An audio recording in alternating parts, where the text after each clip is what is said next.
मिल गया। 59 गीता मार्ग बलवंत नगर। हाँ सर, इस एड्रेस पर कल हमारा इलेक्ट्रिशियन गोपाल गया था सर। गोपाल को बुलाओ। मगर आज तो वो काम पर आया नहीं सर। तो फोन करके जल्दी बुलाओ उसे, जरूरी बात करनी है। सर मैं सुबह से कई बार ट्राई कर चुका हूँ, लेकिन उसका फोन स्विच ऑफ आ रहा है। लगता है उस बेचारे की तबीयत ठीक नहीं है। बेचारा? कोई बेचारा नहीं है वो। दो फोन किया उसने। क्या खून? मैंने तो उसे 3 दिन पहले काम पर रखा था सर। इस चक्कर में मैं तो नहीं फंस जाऊंगा ना? उम्मीद करो कि गोपाल जल्दी मिल जाए, वरना फंस भी सकते हो। तुम्हारे पास उसकी कोई फोटो वोटो है? वाह, बिना फोटो या बिना आई कार्ड के तुमने किसी को भी ऐसे ही काम पे रख लिया? नहीं सर, मैंने तो आईडी कार्ड मांगा था। उसने कहा कि गांव में भूल गया हूँ, अगले हफ्ते उसका भाई आया तो लेके आएगा। उसका चेहरा तो याद है ना तुम्हें? हाँ सर, बहुत अच्छी तरह। उसका स्केच बनवाओ हमारे लिए। पता तो चलिए गोपाल कहां कहां शॉर्ट सर्किट करता फिर रहा है।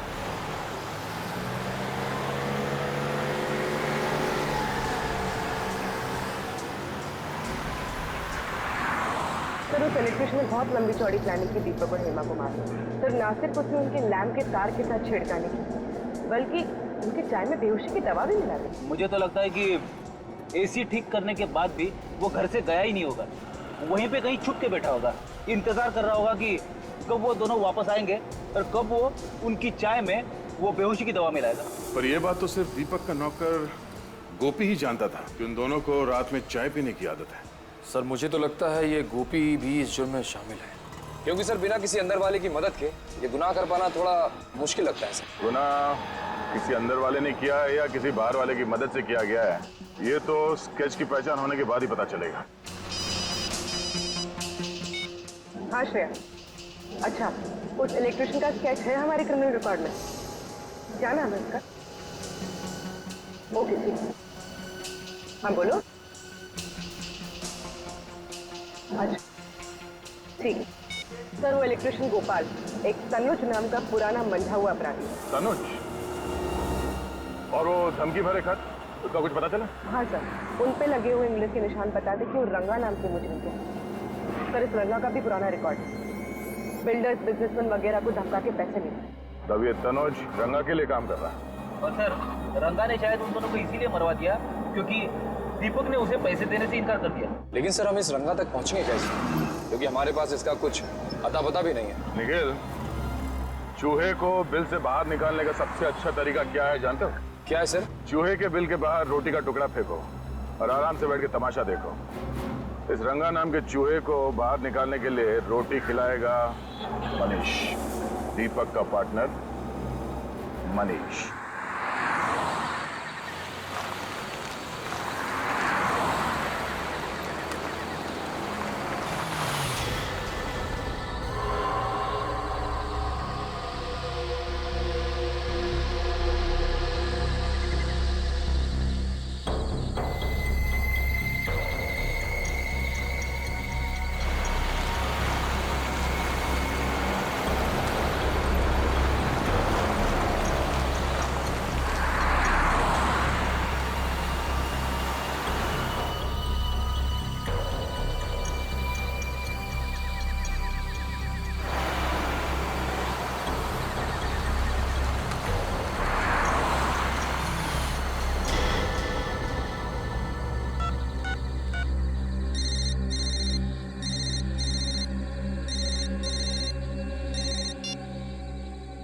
शाबाश, अच्छा हुआ जो तू खुद ब खुद आया।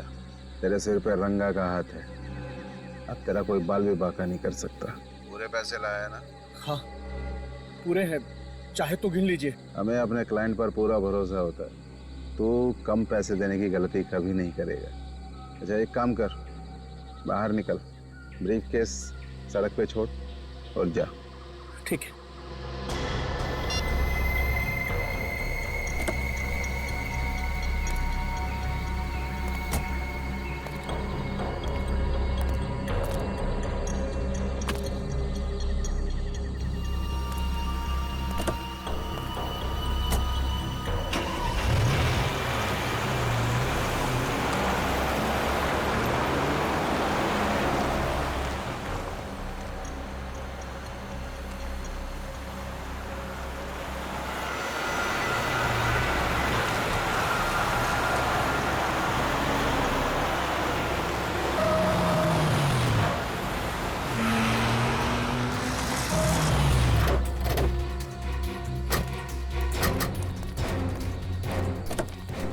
बाहर निकल।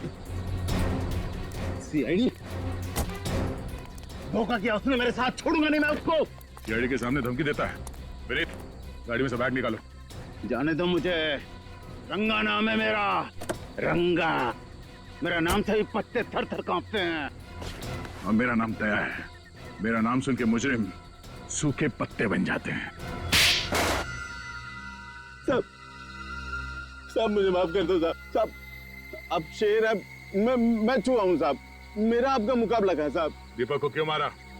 दीपक को मैंने नहीं मारा साहब। मैं दीपक को क्यों मारूंगा साहब? क्योंकि उसने तुम्हें पैसे देने से इनकार कर दिया था। उसके मरने के बाद भी मुझे पैसा कहाँ मिला?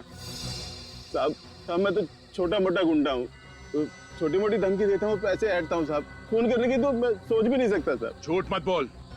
तू जानता था कि दीपक को मारने से बाकी बिजनेस वालों के दिलों में तुम्हारे नाम का डर बैठ जाएगा, इसलिए तुमने अपने साथी तनुज को वहां भेजा इलेक्ट्रिशियन बना के। सोच समझ के लंबी चौड़ी प्लानिंग की थी तुमने खून करने की। क्यों? मगर साहब तनुज अब मेरे साथ काम नहीं करता। एक महीना हो गया उसे मेरी गैंग छोड़े हुए। तो फिर ये तनुज किसके साथ काम करता है? मुझे नहीं पता साहब। हाँ वो कह रहा था कि वो अपनी खुद की गैंग बनाएगा साहब। कहीं इस दीपक की मौत के पीछे इस तनुज की गैंग का हाथ तो नहीं है?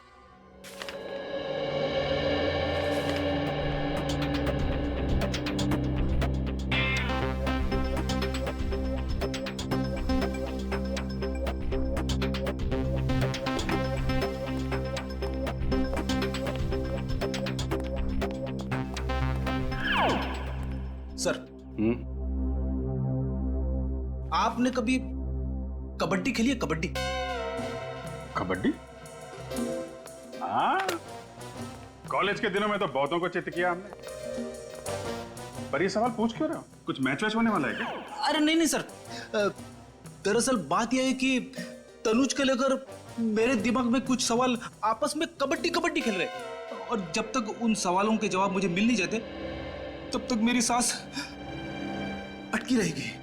अच्छा, चलो बताओ, कौन से सवाल है जो तुम्हारे पेट में उछल कूद रहे हैं? पहला सवाल तो ये कि अगर तनुज रंगा की गैंग में है ही नहीं तो फिर उसने ये जुर्म क्यों किया? ना तो दीपक के घर से पैसे चोरी हुए और ना ही उसकी तनुज के साथ कोई पुरानी दुश्मनी थी। दुश्मनी तनुज की नहीं फ्रेडी, किसी और की थी। कोई तो है जिसे दीपक की मौत से बहुत बड़ा फायदा पहुंचने वाला है, उसने ये सब करवाया है। सर एक अजीब सी बात पता चली। हाँ? क्या बात? सब परसों हाईवे नंबर 47 पे एक एक्सीडेंट हुआ था किसी नरेश का। उसमें भी हस्बैंड और वाइफ दोनों जलकर मर गए थे। अच्छा, उनका इस केस से कुछ लेना देना है? हाँ सर, 4 बातें एक जैसी इन दोनों केसेस में। पहली, नरेश की भी दीपक की तरह नई नई शादी हुई थी। दूसरी, नरेश और उसकी वाइफ दोनों ने खुद को आग से बचाने की कोशिश नहीं की। और तीसरी बात सर, उन दोनों की बॉडी में से भी वही कैरी हैथर नाम का केमिकल पाया गया जो इंसान को बेहोश कर देता है। और चौथी बात? चौथी और सबसे अहम बात सर, नरेश भी दीपक की तरह अमीर सक्सेसफुल बिल्डर था। बिल्डर? हाँ। है कौन ये जो सिर्फ बिल्डर लोगों को ही निशाना बना रहा है? इस नरेश और उसकी बीवी की बॉडीज कहाँ हैं? सर उन दोनों की बॉडीज पुलिस मॉर्ग रूम में है। एक काम करो, बॉडीज को फोरेंसिक लैब भिजवा दो। सर नरेश कुमार, इनके घर वालों से भी मिलना पड़ेगा। हमारी तो कुछ भी समझ में नहीं आ रहा है साहब कि खूनी कौन होगा। मेरे बेटे की तो किसी से दुश्मनी भी नहीं थी साहब, किसी से दुश्मनी नहीं। और आपकी बहू प्रीति की? वो बेचारी तो यहाँ ज्यादा किसी को जानती तक नहीं थी, कनाडा में ही पली बड़ी थी। तो क्या उसने शादी के बाद यही रहने का मन बना लिया था? नहीं, बल्कि नरेश ने अपना बिजनेस छोड़ के प्रीति के साथ कनाडा जाके सेटल होने का प्लान बनाया था। यानी नरेश भी अपना बिजनेस छोड़ना चाहता था, बिल्कुल दीपक की तरह। अच्छा, ये नरेश अपना बिजनेस क्यों छोड़ना चाह रहा था? कुछ मालूम है आप लोगों को? वो हमसे बिजनेस की बातें शेयर नहीं किया करता था। तो क्या पिछले कुछ दिनों में वो परेशान था या उसे किसी तरह की धमकियां मिल रही थी? धमकियों का तो पता नहीं, लेकिन कुलभूषण की वजह से वो बहुत परेशान था। कुलभूषण की वजह से? ये कुलभूषण कौन है? वो एजेंट जो मेरे बेटे को कनाडा जाने के लिए वीजा का इंतजाम कर रहा था साहब, लाखों रुपए ऐंठ लिए उसने, लेकिन वीजा नहीं दिला पाया। ये वीजा ना दिलवा पाने पे क्या उसने आपके पैसे लौटाए? बिल्कुल नहीं, बल्कि धमकियां और देकर गया कि अगर आप दोनों सलामती चाहते तो पैसों को भूल जाओ। तो आप लोगों को पुलिस की मदद लेनी चाहिए थी ना? लेना तो चाहता था, पर डरता था कि कहीं बहू फंस न जाए। लेकिन आपकी बहू कैसे फंस सकती है? क्योंकि प्रीति ने नरेश को कुलभूषण से मिलवाया था। आपकी बहू प्रीति ने? तो क्या प्रीति कुलभूषण को पहले से जानती थी? हाँ, प्रीति कुलभूषण को बहुत अच्छे से जानती थी, बहुत पहले से। और उसने कहा था कि उसकी फैमिली का वीजा कराने में भी कुलभूषण ने उसकी मदद की थी। हम आपके बेटे और बहू की फोटो देख सकते हैं? वो दूसरे वाले घर पर है साहब। मेरे बेटे नरेश की मौत के बाद मेरा वहां पर मन नहीं लगता था साहब, इसलिए हम लोग यहाँ पर आ गए। लेकिन फिर भी साहब, मैं आज शाम तक आपको फोटो भिजवा देता हूँ। थैंक्स। लगता है हमें भी कनाडा का वीजा लेना पड़ेगा इस कुलभूषण से।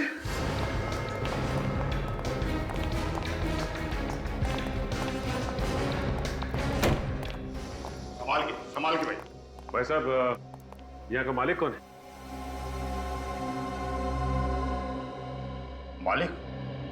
मालिक तो आपके सामने खड़ा है। तो आप हैं कुलभूषण? कुलभूषण मेरा किराएदार था जी, आज ही दुकान खाली करके चला गया।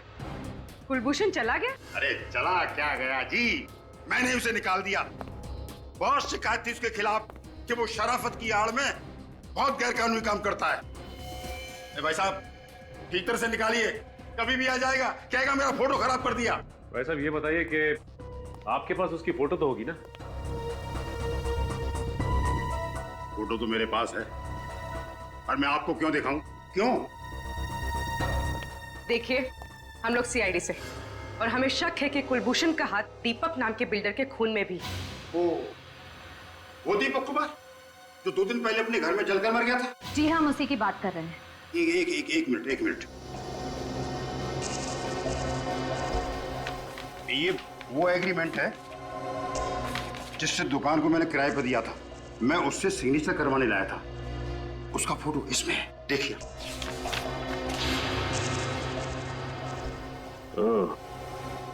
ये है कुलभूषण। सर, लगता है ये दीपक भी इस कुलभूषण के चंगुल में फंस गया था, विदेश जाने के लालच में। अब दीपक के परिवार वाले ही बताएंगे इस कुलभूषण का इतिहास। आप ठीक कह रहे सर, कुलभूषण ही वो एजेंट था जो दीपक को वीजा देने वाला था। मतलब वीजा दिया नहीं? नहीं दिया, पैसे भी पूरे ले लिए।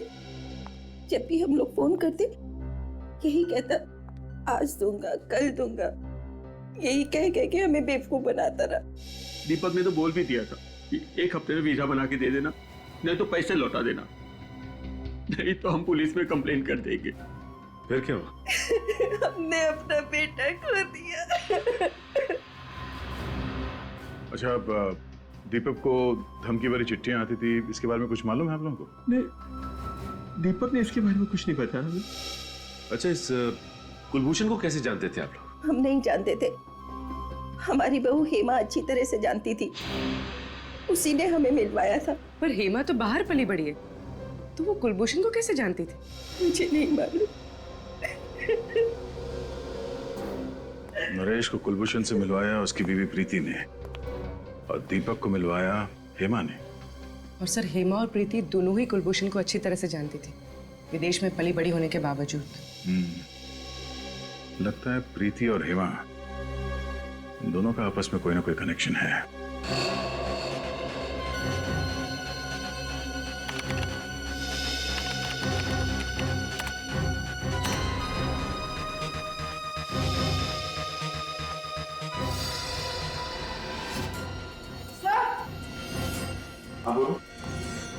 सर, ये कुलभूषण नहीं है, इसका असली नाम रणदीप है। रणदीप? ओह, ये तो पुराना पापी है। इतने सारे केसेस है इसके ऊपर 420 के। हाँ सर, ज्यादातर घपले इसने लोगों को विदेश ले जाने का झांसा देकर किए हैं। अमेरिका, इंग्लैंड, कनाडा, ऑस्ट्रेलिया का परमानेंट वीजा दिलवाने का झूठा वादा करके ये लोगों से लाखों रुपए ऐंठता था। और इसके आखिरी दो शिकार थे दीपक और नरेश। मगर सर, इस रणदीप ने तो कई सारे लोगों को चुना लगाया होगा, तो फिर इसने दीपक और नरेश की जान क्यों ली? शायद उन दोनों को रणदीप की असलियत के बारे में पता चल गया होगा, इसलिए रणदीप ने तनुज की मदद से दोनों को रास्ते से हटा दिया। सर इसमें यह भी लिखा है कि ये रणदीप शादियां भी करवाता था, अमीर परिवारों के लड़कों के लिए एनआरआई बहुएं भी लाता था। अच्छा, एनआरआई शादियां? ये इस रणदीप की एक और तरकीब होगी लोगों को फंसाने की। सर, लगता है ये रणदीप उन्हीं लोगों को अपने जाल में फंसाता होगा जिन्हें या तो विदेश जाने का चस्का है या फिर विदेश में रहने वाले भारतीय लोगों से शादी करने का। हम मगर हेमा इस रणदीप की इतनी तारीफ क्यों कर रही थी? दीपक के माता पिता ने बताया था ना कि कुलभूषण हेमा को काफी सालों से जानता था। पर सर, दीपक के माता पिता तो ये भी कह रहे थे कि हेमा ऑस्ट्रेलिया में पली बड़ी है, फिर इसका इंडिया में रहने वाले 420 रणदीप से पाला कैसे पड़ गया?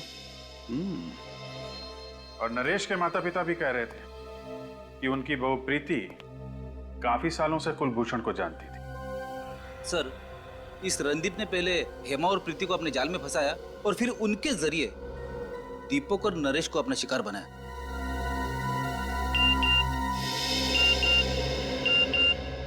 नरेश के पिता का एमएमएस, हमने उनसे प्रीति की फोटो मंगवाई थी ना, शायद वही होगा।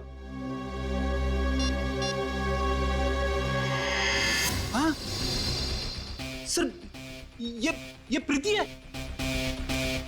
सर ये तो हेमा है। ये इसका मतलब हेमा और प्रीति दोनों एक ही हैं। ये क्या चक्कर है?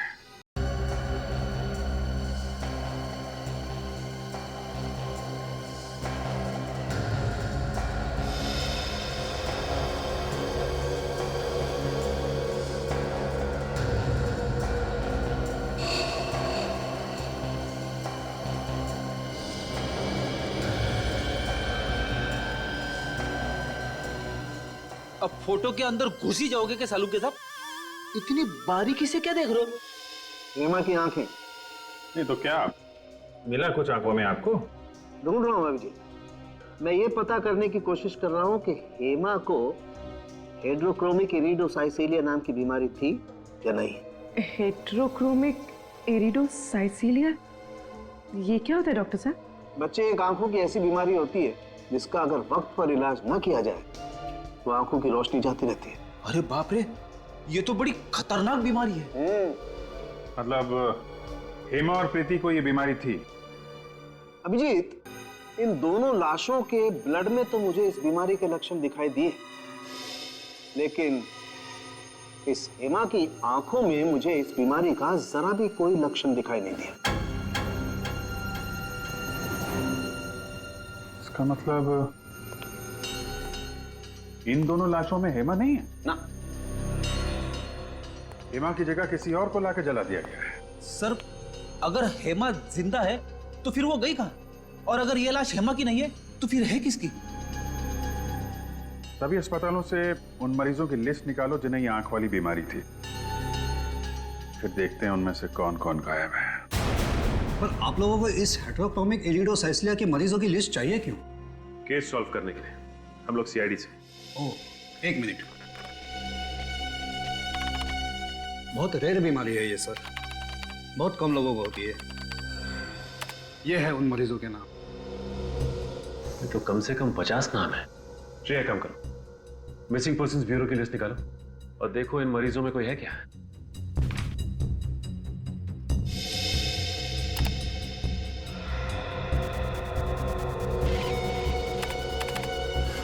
सर, आभा का नाम है इसमें। सर, गौरी का भी है। एक की उम्र 24 साल और दूसरे की 26। ये देखो, दोनों की हाइट 5 फुट 3 इंच, बिल्कुल हेमा के जितनी। और इन्हें दूर से देखकर कोई कह ही नहीं सकता कि ये हेमा नहीं है। सर, मतलब हेमा की जगह इन दोनों की लाश रखी गई। लाश? जी हाँ, लाश। हमें शक है कि आभा और गौरी, इन दोनों का खून हो गया है। ये तो बहुत बुरा हुआ सर। भगवान इन दो मासूम बच्चियों के साथ ऐसा कैसे कर सकता है? ये दोनों तो अपना इलाज कराने के लिए विदेश भी जाने वाली थी। विदेश जाने वाले थे? अब बात समझ में आई। इसका मतलब ये दोनों लड़कियां कुलभूषण से मिलने गई थी वीजा के लिए, और जैसे ही कुलभूषण ने इन दोनों लड़कियों को देखा कि ये दोनों हेमा जैसी दिखती हैं, उनका काम तमाम कर दिया उसने। श्रेय, काम करो, जरा देखो इस लिस्ट में किसी का प्रोफाइल मैच करता है क्या?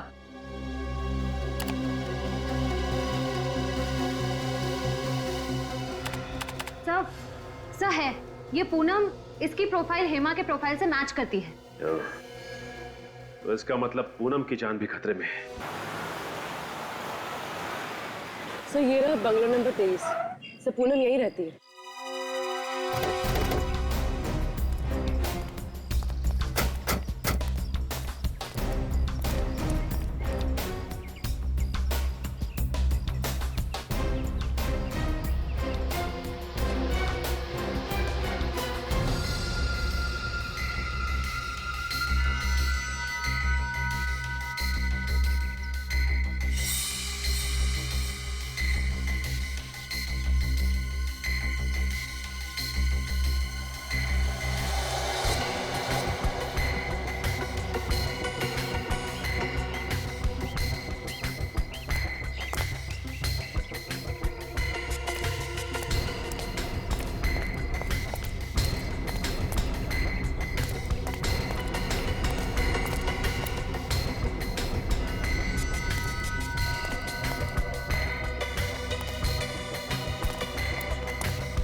छोड़ दो मुझे नहीं जाना।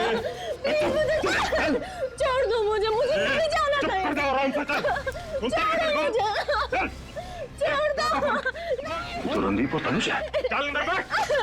यदि तो पूनम को जबरदस्ती लेके जा रहे हैं, लगता है एक और अमीर आदमी को मारने का प्लान है। चल अंदर बैठ। जल्दी गाड़ी चला, इससे पहले को आ जाओ यहाँ पे। चल। आ जाएंगे नहीं, आ गए।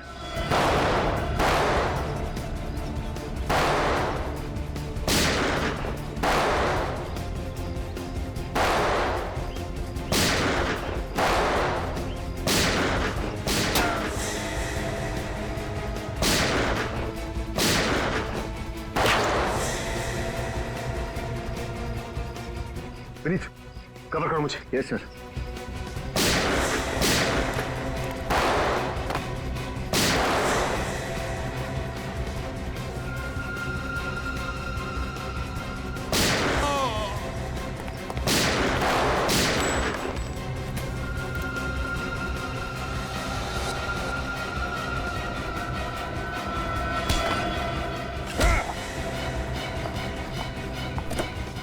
तुम ठीक हो ना? हाँ मैं।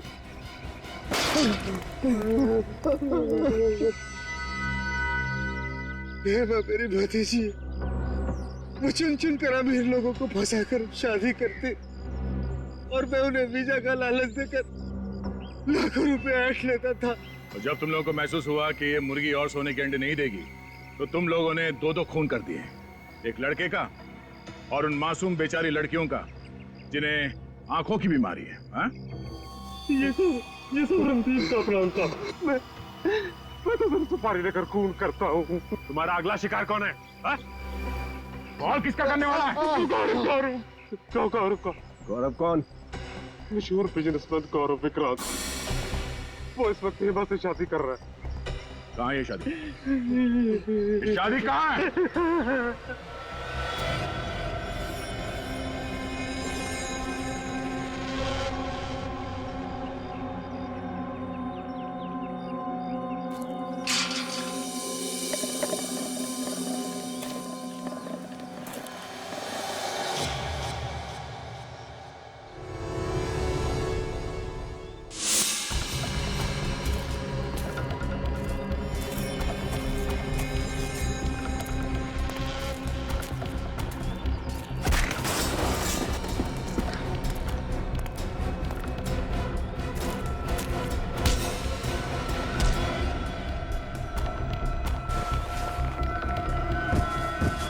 जिस पल का मुझे बहुत दिनों से इंतजार था, आज वो पल आ गया है तनिषा।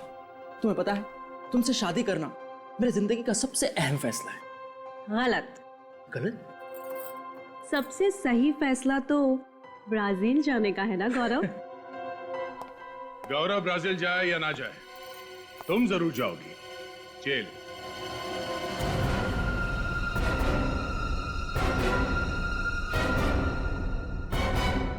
जेल? आप लोग मेरी बीवी को जेल में डालेंगे? सिर्फ जेल में ही नहीं डालेंगे, बल्कि आपकी बीवी को बड़े सम्मान के साथ फांसी के फंदे पर चढ़ाएंगे। तनिषा, ये सब लोग क्या कह रहे हैं? तनिषा नहीं, हेमा और प्रीति। क्यों, और भी बहुत सारे नाम है ना तुम्हारे। जाने दो मुझे, वरना अगले 5 सेकंड में इस कबूतर का भेजा फर्श पे पड़ा होगा। तनिषा, ये क्या कर रही हो तुम? तुम मुझ पर गन डाल रही हो? अपने पति को जान से मारोगी तुम? सॉरी गौरव, वैसे भी तुम्हारी जीवन रेखा कम थी, लेकिन अब सीआईडी के आने से और कम हो गई है। 1 2 3 4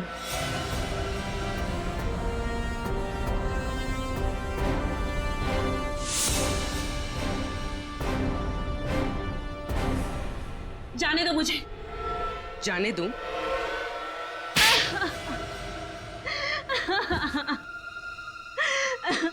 हम जानबूझकर वही परिवार ढूंढते जिन्हें एनआरआई बहू चाहिए थी, और फिर उन परिवारों का विश्वास जीतकर उनके साथ विश्वासघात करते हो तुम लोग।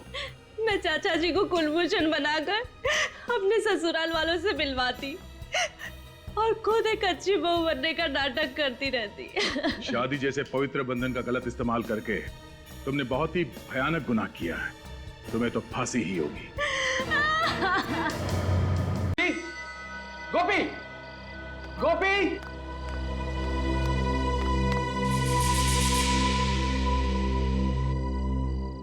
गोपी, गोपी जी साहब, गोपी आया साहब। कहाँ थे तुम? तुम्हें पता है ना कि रोज रात को खाना खाने के बाद मुझे चाय चाहिए होती। जी सर, लाया। जल्दी लेकर आ।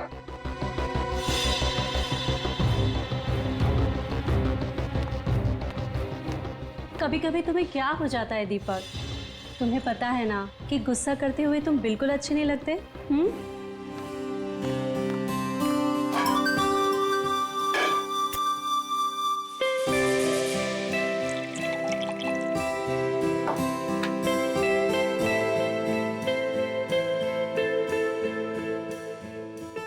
दीपक, कल सुबह इगतपुरी जाने का मेरा कोई मूड नहीं है। माँ डार्लिंग, मूड तो हम लोग बनाने जा रहे हैं ना, तो मूड तो वहाँ जाकर बन ही जाएगा। क्या बात है, बड़े रोमांटिक हो रहे हो। अरे यही तो उम्र है रोमांटिक होने की। गोपी, गोपी। जी मैम साहब। गोपी, चाय के साथ थोड़ी सी बिस्किट भी ले आना। जी मैम साहब।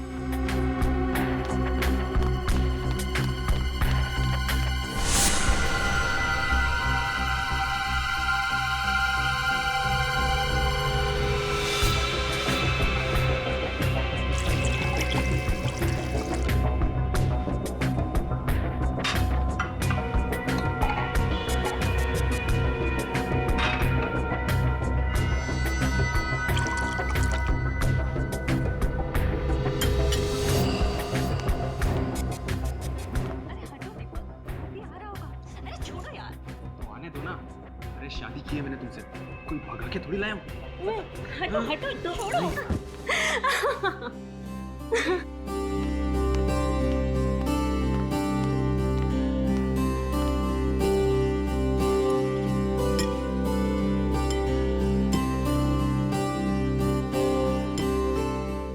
गोपी, तुम्हारी इलायची वाली चाय का तो कोई जवाब ही नहीं, और तुम्हारी जैसी चाय ना दुनिया में कोई नहीं बना सकता। ए सुनो, अभी तुम अपने कमरे में जाओ, कल सुबह में जल्दी उठा देना, हमें 6 बजे निकलना है। जी सर। जाओ।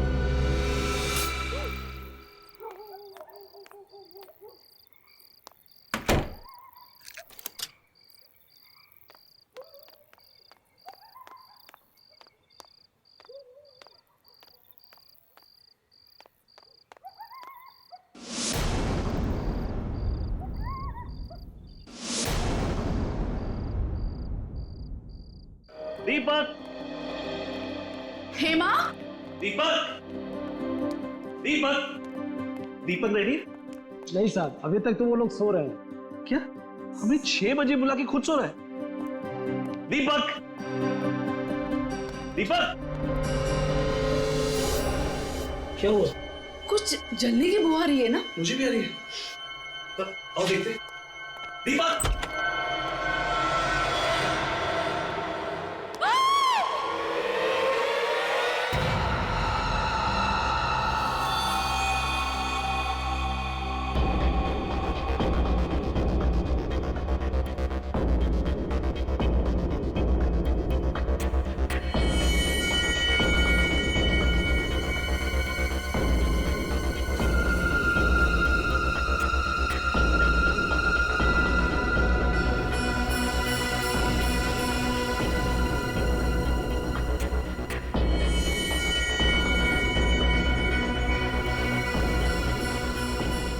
निखिल, सर।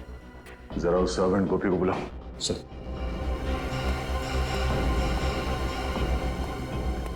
गोपी, इधर आओ।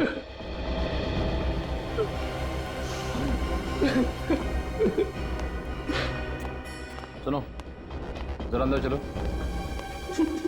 सर।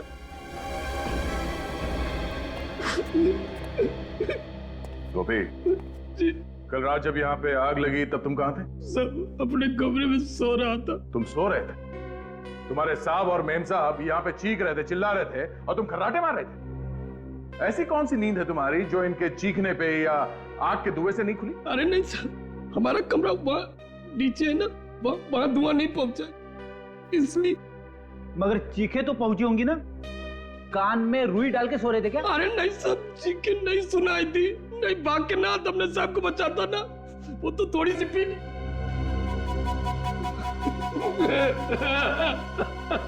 शर्म आनी चाहिए तुम्हें। अगर तुम शराब के नशे में नहीं होते तो शायद तुम्हारे साहब और मेम साहब आज जिंदा होते। अच्छा, कल रात यहाँ पे और कौन कौन था? नहीं, कोई और नहीं था, हम सिर्फ 3 लोग थे यहाँ पे। आखिरी बार कब मिले तुम अपने साहब और मेम साहब को? रात के 10:30 बजे। साहब और मेम साहब को चाय पीने की आदत थी ना, सोने से पहले चाय पीते थे। मैं चाय देने आया था, तभी देखा। उस वक्त उन दोनों में क्या बातें हो रही? किसी बात से परेशान थे? ना, बिल्कुल नहीं। वो तो आपस में मजाक कर रहे थे, जैसे शादी के नए जोड़े होते हैं, वैसे ही बिल्कुल मजाक कर रहे थे। और मेम साहब ने तो मेरी तारीफ भी की थी। तुझसे चाय, इलायची की चाय दुनिया में कोई नहीं बना। मुझे क्या पता था वो चाय उनकी जिंदगी की आखिरी चाय हो जाएगी।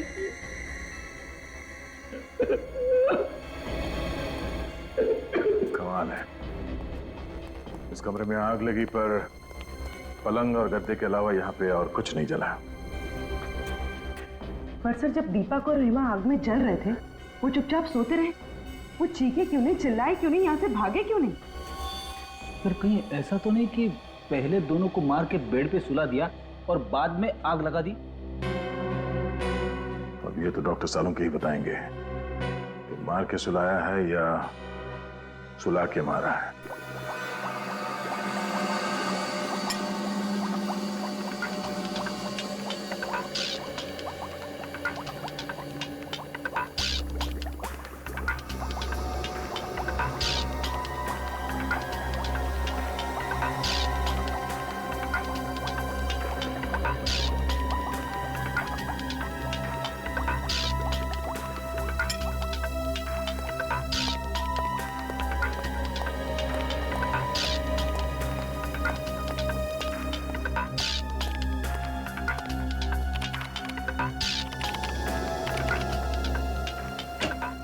हाँ अभिजीत भाई, तुम लोगों का अंदाजा एकदम सही था। ये दीपक और हेमा वाकई इस हालत में नहीं थे कि अपने आप को आग से बचा सके। मतलब दोनों जख्मी थे? नहीं ब्रेडी, जख्मी तो कतई नहीं थे, क्योंकि ना तो इन दोनों के शरीर पर गोली का निशान था, ना किसी चाकू का निशान था, और ना ही किसी और तरीके की चोट का निशान था। तो फिर इन्होंने अपने आप को बचाने की कोशिश क्यों नहीं की? गैरी हैथर की वजह से। गैरी हैथर? ये क्या है डॉक्टर साहब?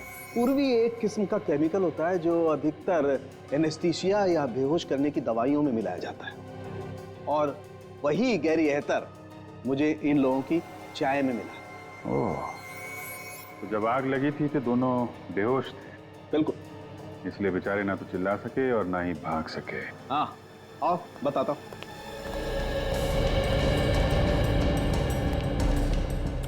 ये देखो, टेबल लैंप के इस वायर को शॉर्ट किया गया। अब जैसे ही ये टेबल लैंप जला होगा, ये वायर धीरे धीरे गर्म होना शुरू हुआ और इतना गर्म हो गया होगा कि इसमें स्पार्क हुआ होगा और उस स्पार्क की वजह से आग लग गई होगी। ओह, तो आग इससे लगी? ये तो तुम लोग पता करो।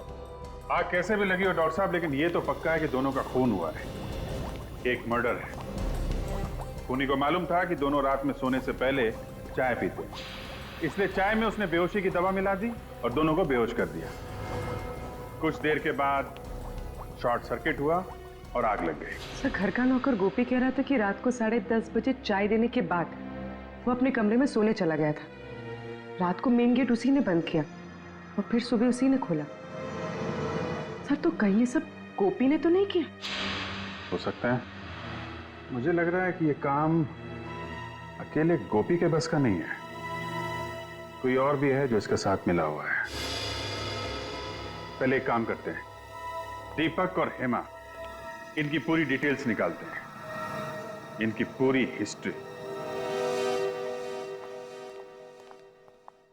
जी हाँ, वो सारी डिटेल्स मुझे जल्दी से जल्दी चाहिए। Thank you sir. ये रही दीपक की जन्म कुंडली। Very good. पिछले 6 महीनों में उस पर 2 बार हमला हो चुका है, पर किस्मत से वो दोनों बार बच निकला।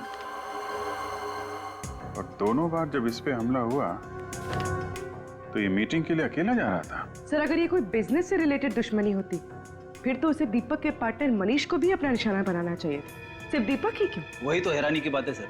ये दीपक और मनीष हमेशा साथ साथ जाते थे मीटिंग करने के लिए, पर जिन 2 दिनों में दीपक पे हमला हुआ, 7 मार्च और 14 मई को, तब मनीष उसके साथ नहीं था। मनीष कैसे साथ होता? दीपक की मौत से सबसे ज्यादा फायदा होगा मनीष को, और दीपक के घर बिना रोक टोक कौन आ जा सकता है? मनीष। दीपक सोने से पहले चाय पीता था, यह बात किसको मालूम होगी? गोपी और मनीष को। सर, दीपक मेरा बिजनेस पार्टनर ही नहीं बल्कि मेरा दोस्त था। दोस्त नहीं बल्कि मेरे भाई जैसा था। अगर दीपक तुम्हें इतना ही प्यारा था तो उसका खून क्यों करवाया तुमने? क्या कह रहे हैं? मैं दीपक को क्यों मरवाऊंगा? 7 मार्च और 14 मई को जब दीपक मीटिंग्स के लिए जा रहा था, तब उस पे जानलेवा हमले हुए थे या नहीं? जी हुए थे। और दीपक के साथ तुम हर मीटिंग में जाया करते थे। जी। तो फिर इन 2 मीटिंग्स में तुम दीपक के साथ क्यों नहीं गए? शायद मेरी किस्मत अच्छी रही। तुम्हारी किस्मत अच्छी नहीं, बल्कि ये दोनों हमले तुम्ही ने करवाए। लेकिन सर, मैं ऐसा क्यों करवाऊंगा? क्योंकि दीपक के मरने से सबसे ज्यादा फायदा तुम्हें होने वाला। ये सारा बिजनेस तुम्हें मिल जा, तुम इसके अकेले मालिक बन जाते। वो तो दीपक नहीं मरता तब भी मैं मालिक बन जाता। क्या मतलब? देखिए, दीपक इस बिजनेस से परेशान हो चुका था और उसने ये बिजनेस छोड़ने का फैसला कर लिया था। क्यों? आइए मेरे साथ।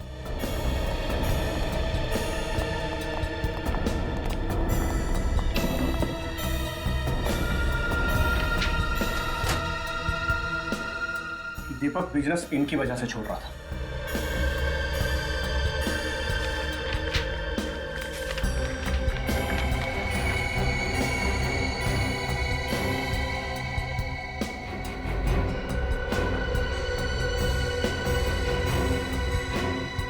ये तो धमकी भरी चिट्ठियां है। ये चिट्ठियां कौन भेजता था? पता नहीं सर, है कोई गुंडा जो हर महीने हमसे 5 लाख रुपए मांगता था और कहता था अगर पैसे नहीं दोगे तो 5 लाख टुकड़े कर दूंगा। तुमने पुलिस में रिपोर्ट नहीं लिखवाई? नहीं सर, दीपक इन चीजों की परवाह नहीं करता था और वो इस दादागिरी के सख्त खिलाफ था और मुझे भी वो पैसे देने से मना करता था। ये चिट्ठियां आती कैसे थी? कभी गाड़ी के कांच पर लगी हुई मिलती थी तो कभी ऑफिस के दरवाजे के नीचे मिलती थी। अरे साहब, आप लोग ये क्या कह रहे हैं? साहब की चाय में बेहोशी की दवा क्यों मिलाऊंगा आखिर में? ताकि दीपक और हेमा सोते रहे कमरे में लगी आग से वो खुद को बचा ना पाए। इतनी घिनौनी हरकत तुम सपने में भी नहीं कर सकते। और साहब के साथ नमक हरामी करने से पहले हम अपनी जान न दे देते।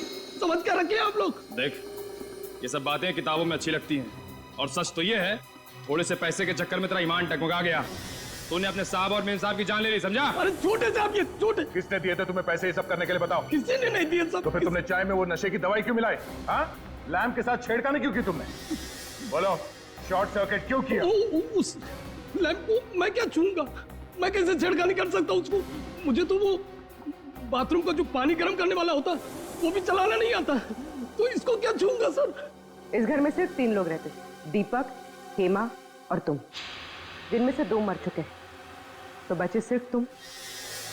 नहीं, कल एक आदमी और आया था, उसने लैब के साथ छेड़खानी की होगी, उसने छुआ होगा। कौन आया था? वो बिजली वाली दुकान में जो होता है ना, क्या कहते हैं? इलेक्ट्रिशियन वाला? हाँ, इलेक्ट्रिशियन। कितने बजे आया था? 7-7:30 बजे। किस लिए आया था? वो बोला था कि हाँ, साहब के कमरे का एसी ठीक करना। अच्छा, तुमने बुलाया था उसे? नहीं, मैंने नहीं बुलाया था। तो फिर किसने बुलाया? साहब ने बुलाया होगा। तुमने उसे यहाँ से बाहर जाते हुए देखा? नहीं साहब, वो उस समय तुम्हें किचन में था, कब चला गया पता ही नहीं चला। इसका मतलब सर वो इसी घर में कहीं छुपा हुआ था। हाँ, और उसी ने मौका मिलते चाय में नशीली दवाई मिलाई और इस्लाम का शॉर्ट सर्किट कर दिया।